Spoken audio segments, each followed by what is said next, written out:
আমাদের মায়ের গল্প। আমার মা পৃথিবীর সবচেয়ে সেরা মা, তাই না ভাই? মাকে ভালোবাসেন?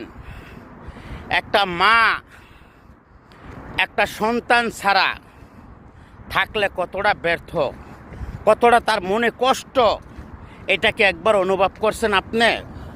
প্রিয় ভাই, মাকে পর করে রাখছেন, মাকে পর করে রাখছেন আপনি, আপনার দুঃখের শেষ নাই।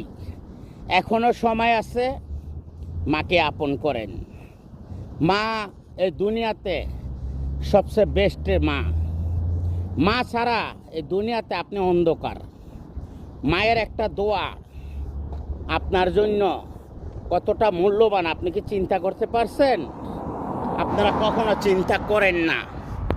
মা যে কি, মা আকাশ, নিচে মাটি, উপরে মা, দুইটা মাঝখানে জমিন, উপরে আকাশ, তারপরে মা।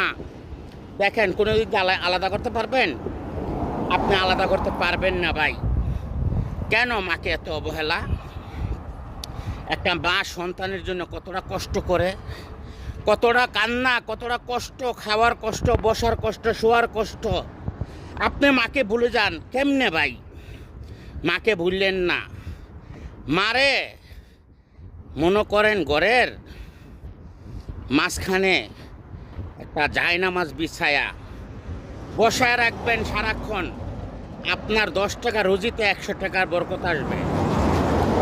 মার একটা দোয়া, 5 টাকা রুজি করছেন, 50 টাকার দোয়া লাগবে। এটা যেন করেন। মার সাথে কোনো শত্রুমি করেন না। বউ গেলে বউ পাইবেন, মা গেলে মা পাবেন না। সন্তান আর মা যে একটা সম্পর্ক, আপনিও বোঝেন, আমিও বুঝি, সবাই বোঝেন। প্রিয় ভাই, আপনাকে বলি, মার উপর কেন এত রাগ আপনাদের? বউ পায়া, আরে ভাই, বউ তো আজকে আছে কালকা নাই। আপনি দেখেন প্রবাসে আইছেন, বউ কি করব না করব, মা যদি ঘরে থাকে, মা একটা খুঁটি। মা ঘরে থাকলে বউ চিন্তা করে যে আমার শাশুড়ি আছে, কারোর সাথে কথা বলতে পারবো না।